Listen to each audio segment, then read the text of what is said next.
आई पापा आ गेले पापा। अरे ई का कहता रे?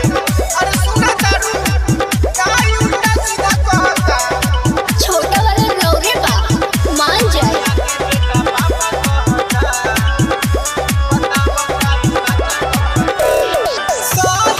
सही बतावा यार हमरे किरिए हमरे हब की हबे तोहरा भतार के हरिया के बेटा पापा कहता। बतावा काई सच्चा कहता। हरिया के बेटा पापा कहता। बतावा काई सच्चा कहता।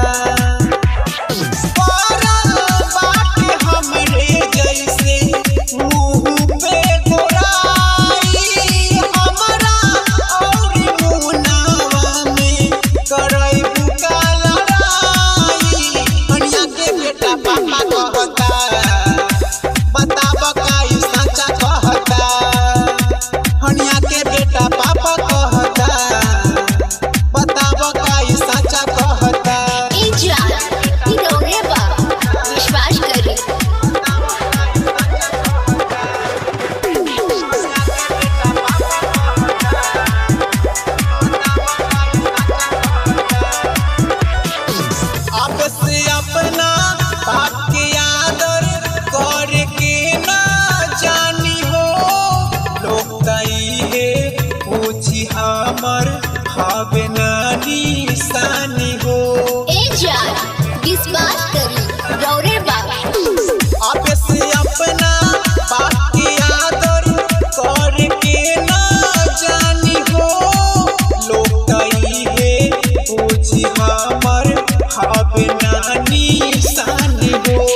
चुप हम हो जानी बार बार लजाई के सारा काम बाटी बुलुआ के माई के हनिया के बेटा पापा कहता।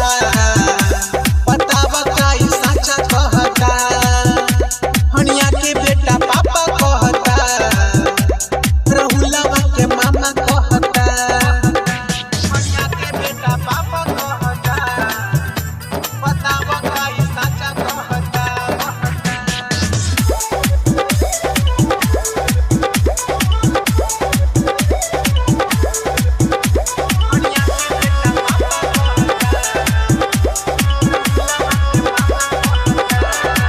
अमुत के सहारा कोई काम हो संजय के बाना में हो छोटा ही से बाप के इज्जत करता बदनाम हो।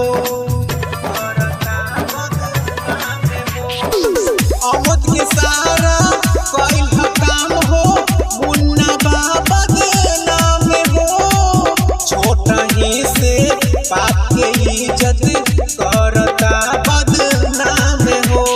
हार हम गईनी एक समझा के बार बार डांटनी एकरा भगा के हनिया के बेटा पापा कहता। बतावा काई सच्चा कहता। रहुलवा के मामा कहता।